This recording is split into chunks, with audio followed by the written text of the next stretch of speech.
une image qui est importante, c'est une image où on voit des cellules qui ont été infectées par ma bactérie chérie qui s'appelle Listeria. Et on voit bien qu'il y a plusieurs cellules que vous reconnaissez parce que les noyaux sont en bleu. Ils ont été marqués avec du DAPI. Et dans ces cellules, vous voyez qu'il y a des petits points rouges qui sont les bactéries Listeria, qui sont entrées dans ces cellules. Mais elles ont un point caractéristique, c'est qu'elles sont suivies dans beaucoup de cas de ce qu'on appelle des comètes d'actine. Ce que nous avons trouvé, c'est que au pôle postérieur de Listeria, il y a une protéine qu'on a appelée ACTA, qui recrute un complexe cellulaire qui s'appelle le complexe ARB3, et ce complexe recrute les monomères d'actine. Et là, la polymérisation se fait. Et la polymérisation leur donne la capacité de passer d'une cellule à l'autre. Et c'est ce qui se passe quand Listeria infecte différents tissus lors de l'infection normale chez l'homme. Quand on a commencé en 86, il y avait 0 gène séquencé. On a séquencé le premier gène, on a séquencé les voisins, on a identifié ce que faisaient les gènes voisins de ce premier gène. On est allé jusqu'au génome, mais aussi au niveau de l'infection, on a commencé à regarder comment la bactérie rentre dans des cellules, comment elle sort de la vacuole, comment elle se promène, comment elle se dissémine d'une cellule à l'autre.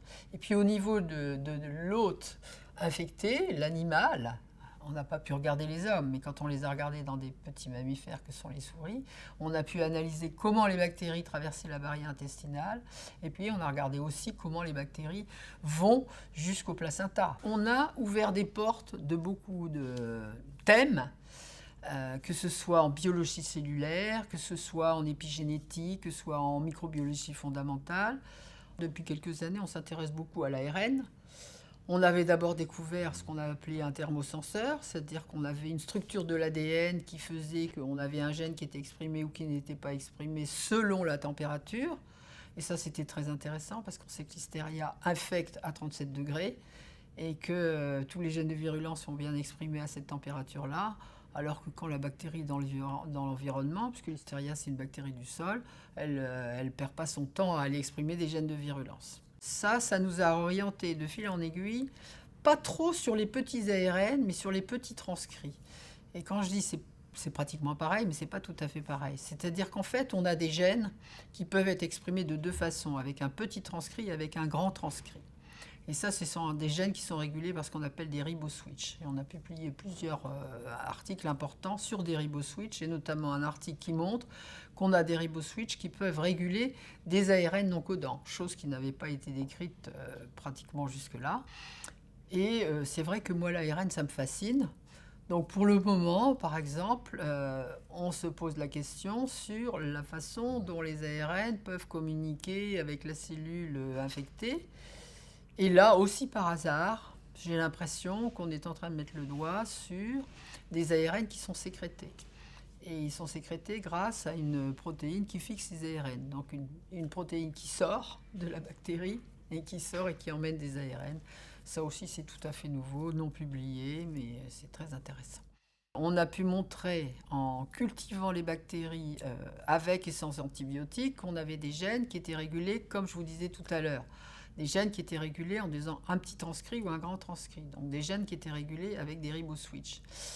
Et on a trouvé qu'il y avait un gène qui donnait la résistance à la lincomycine, et donc un gène de résistance à un antibiotique. C'était totalement inédit, donc on a publié ça dans un grand journal, on était tout contents. Et puis là, hasard, il y a un autre gène qu'on a regardé qui était aussi exprimé quand on avait cultivé les bactéries en présence d'un antibiotique, et qu'il n'était pas le même d'ailleurs, la lincomycine, et qu'il n'était pas quand on n'avait pas la lincomycine, mais là on est en train de mettre le doigt sur un nouveau mécanisme de résistance aux antibiotiques. Et là on est vraiment très très content. Jamais j'aurais cru que je travaillerais sur les antibiotiques, jamais. Mais là, c'est un beau. Est-ce que les femmes font la science différemment des hommes? Moi je pense que les femmes, elles bluffent moins.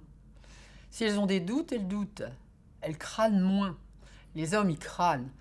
Ouais. Ou alors, les hommes, ils ont beaucoup plus facilement une très haute idée d'eux. Ou en tout cas, moi, c'est ce que je pense.